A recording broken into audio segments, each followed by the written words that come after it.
కాబట్టి కంటెంట్ అనేది ప్రధానం. అండ్ ఆల్ డైరెక్టర్స్ ఫస్ట్ మీరు కెప్టెన్ ఆఫ్ ద షిప్. ఈ ఇండస్ట్రీని ముందుకు నడిపించాలి, సక్సెస్ఫుల్ నడిపించాలంటే కనుక మీరు సమాయత్తం అవ్వాలి. ఇది ఫ్యాన్సీగా కాదు.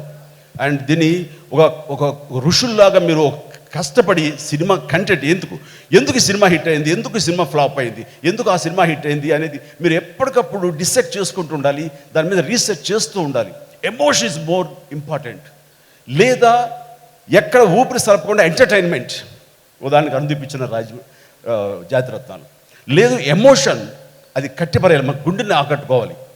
సో అలాంటి ఎమోషన్ మనం పెట్టి 2.5 hours వాడు వచ్చి చూస్తున్నాడంటే డబ్బులు పెట్టిన వాడు ఎందుకు చూడాలి అని ఎదురు ప్రశ్న వేసుకోండి. మిమ్మల్ని మీరు ఆ కథలోంచి బయటకు వచ్చి ఒక ప్రేక్షకులుగా మీ కథ మీరు ప్రశ్నించండి. ఎందుకు చూడాలి రే కథ, ఏముందని చూడాలి అంటే సమాధానం అదే చెబుతుంది. సో ఆ రకంగా మీరు కథల మీద మాత్రం ఫోకస్ పెట్టాలి. అండ్ సినిమా ఆర్టిస్టులు డేట్లు వచ్చేస్తున్నాయి కాబట్టి హడావుడి పడిపోయి ఏదో ఒకటి ముందు బండెక్కించేద్దాం అనే పద్ధతి వద్దు. ఎందుకంటే మీ మూలంగా ఎంతోమంది ఆధారపడ్డారు, మరి ఎంతోమంది టెక్నీషియన్స్ ఆధారపడ్డారు, ఎంతోమంది బయర్స్ ఆధారపడ్డారు. అండ్ అన్నీ ముఖ్యంగా ఎండ్ కన్జ్యూమర్స్, ప్రేక్షకులు, వాళ్ళు ఆధారపడ్డారు. ఎవరిని డిప్రైవ్ చేసే రైట్ మీకు లేదు.